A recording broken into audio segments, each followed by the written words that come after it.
एक बार एक लड़का एयरपोर्ट से बाहर निकला और कैब का इंतजार करने लगा। वो पहले से ही कैब बुक कर चुका था। वो सोच रहा था कि कैब सही समय पर आ जाए और सही समय पर उसके ठिकाने पर पहुंचा दे। कुछ ही देर में एक शानदार चमचमाती हुई कार उसके सामने आकर रुकी, जिसे देखकर वो लड़का एक पल के लिए चौंक गया और सोचने लगा, क्या ये उसके द्वारा बुक की गई कैब है? उसका अंदाजा सही था, वो वही कैब थी। कैब से एक ड्राइवर बाहर आया और उसने उस लड़के के लिए कैब का दरवाजा खोला। लड़का कैब में बैठते ही उस ड्राइवर ने उसको एक कागज का पन्ना पकड़ा दिया और बोला, सर, इस कागज पर हमारा मिशन स्टेटमेंट लिखा हुआ है, आप आराम से बैठकर पढ़ लीजिए, तब तक मैं आपका सामान डिक्की में डाल देता हूँ। उस लड़के ने चौंकते हुए वह मिशन स्टेटमेंट ले लिया और उसे पढ़ने लगा। उसमें लिखा था कि हमारी कैब सर्विस में आपका स्वागत है। हम आपको आपके डेस्टिनेशन तक सस्ते दाम पर सुरक्षित तरीके से और जल्द से जल्द पहुंचाने की कोशिश करेंगे। आपको किसी प्रकार की दिक्कत का सामना नहीं करना पड़ेगा। आपकी यात्रा मंगलमय रहेगी।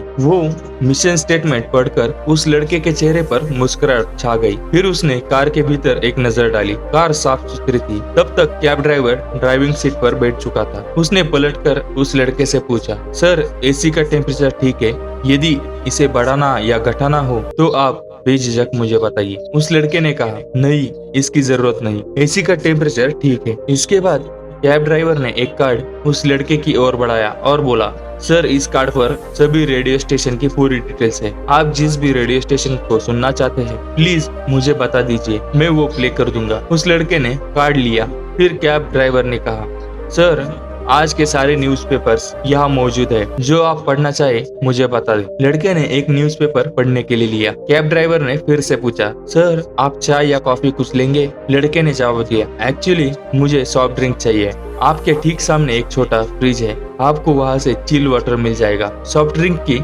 कुछ वैरायटी मिल जाएगी, चाहे तो आप आइसक्रीम भी खा सकते हैं। कार में दी जाने वाली फैसिलिटी से लड़का हैरान हो गया। वह इन्हीं सब के बारे में सोच रहा था। कैब ड्राइवर ने फिर से पूछा, सर, आप इस शहर के बारे में कुछ पूछना चाहते हैं तो मैं आपको यहाँ के बारे में बता सकता हूँ। इस तरह आपको यहाँ की जानकारी भी हो जाएगी और रास्ता भी आसानी से कट जाएगा। लड़के ने शहर के बारे में तो नहीं पूछा, लेकिन एक सवाल जो बहुत देर से सोच रहा था वो पूछ लिया, भाई, तुम मुझे ये बताओ कि क्या तुम हमेशा सब कस्टमर को इसी तरह से ट्रीट करते हो, इसी तरह से बात करते हो, उसे ये सारी फैसिलिटी देते हो? कैब ड्राइवर ने जवाब दिया, जी सर, लेकिन मैंने ये 1 साल पहले शुरू किया है। यूँ तो 5 साल से मैं कैब चला रहा हूँ, लेकिन पहले ये सब नहीं करता था। मुझ में ये बदलाव एक कहानी लेकर आई। एक दिन कैब चलाते चलाते मैं रेडियो स्टेशन पर एक कहानी सुन रहा था। वो कहानी थी बाज और बत्तख की। उस कहानी में बताया गया कि बत्तख कैसे क्वैक क्वैक कर हमेशा शिकायतें करता है, वही बाज हमेशा ऊपर आकाश में उड़ता रहता है। उस कहानी में ये बताया गया कि यदि हमें कुछ बनना है तो इस दुनिया से कुछ अलग करना होगा। बस ये कहानी मेरे दिमाग में घर कर गई। मैंने अपने साथी कैब ड्राइवर्स को देखा तो पाया कि जो काम मैं कर रहा हूँ वो सब वही कर रहे हैं। वे दिन भर थक हार कर काम करते हैं और जिंदगी से शिकायतें करते थे। मैं भी ऐसा ही कर रहा था, लेकिन उस दिन मैंने सोचा कि मुझे अलग करना चाहिए। बस उस दिन से धीरे धीरे अपनी कैब को बदलना शुरू किया। धीरे धीरे एक एक फैसिलिटी ऐड करना शुरू किया और आज तक कर रहा हूँ। आप बहुत लकी है सर कि आपको मेरे साथ ड्राइव पर आने का मौका मिला, क्योंकि मेरी कैब हमेशा बुक रहती है। एक बार जो पैसेंजर मेरे साथ आ जाता है वो हमेशा मेरे साथ ही जाना चाहता है। वो मेरा नंबर लेकर जाता है और जरूरत पड़ने पर कॉल करता है। कई बार मैं बुक होता हूँ तो अपने दोस्तों को भेज देता हूँ और उन्हें कोई दिक्कत नहीं आने देता। आप मेरा ये कार्ड ले लीजिए, कभी आपको भी मेरी जरूरत पड़े तो याद जरूर कीजिएगा।